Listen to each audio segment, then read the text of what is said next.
you know, I play golf a lot, so it's a lot of stress on my back. And I was on vacation in Tallahassee, and I played a round of golf, and I picked up my ball, and then when I stood up, I like couldn't move, and it was like that was like the most painful night ever.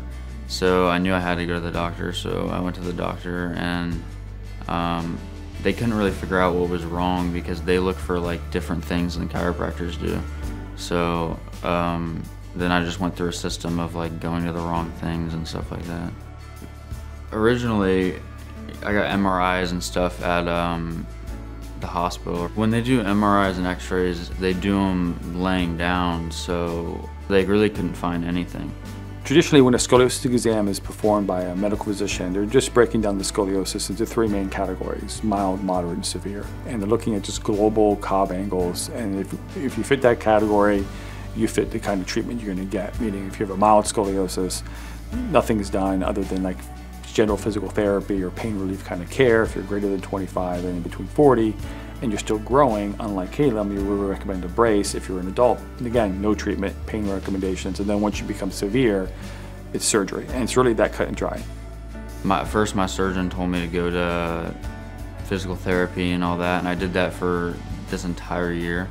Just like, I did 3 different places and it just nothing worked.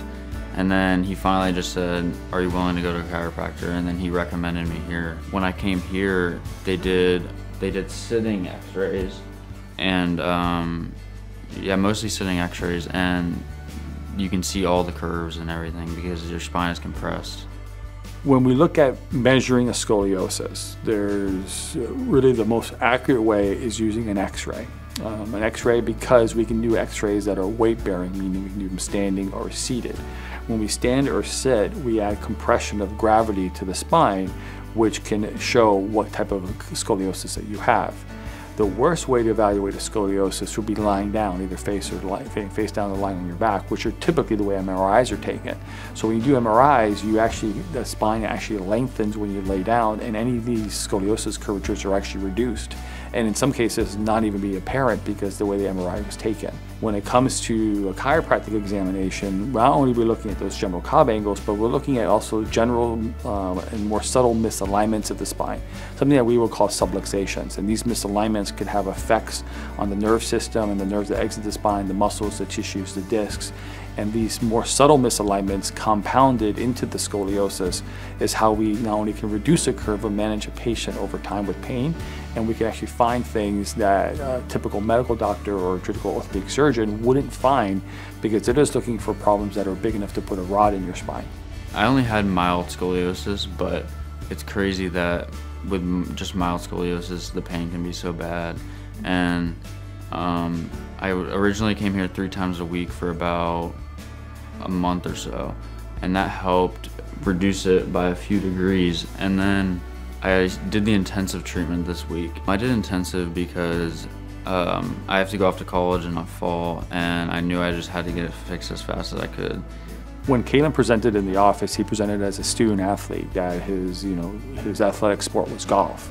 So his primary goal was to reduce his pain levels while participating in this sport, which was very important to him. He's going to be going to college to participate in this sport. So it was something that was limiting his functions and his abilities. So our first goal was to eliminate his pain. So we put him on a 3-time-a-week program. We added some scoliosis therapy and rehab to it, but it was more of a traditional chiropractic approach. And the goals there were first to bring down his pain levels, which we were successful in doing, and also reducing his curve a few degrees. And that is when I recommended intensive care.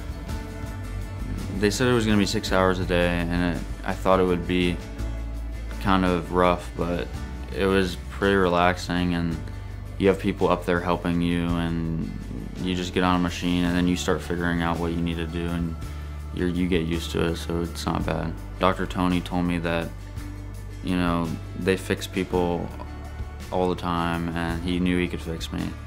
Adolescents don't really feel a lot of pain when it comes to scoliosis. Just like Calum, when he was younger, he felt no pain. But when he moves into the adolescent stage, into adult, this is when we start seeing onset of pain, just like him. And most young adults, especially somebody who's a student athlete, they just want to get back to what they're doing, and therefore their goal is just to, hey, fix my problem, get me back to what I was doing. That to them, that's fixing it. But the truth is, we know we're just reducing the scoliosis, and our goal is to manage that scoliosis over his life, because there's no real fix to scoliosis. There's more reduction and managing that reduction so he can be fully functional. Just in these days, I've reduced it by like 50%. The center that was 19 changed to 9 now, and then 16 is now like 5, I think.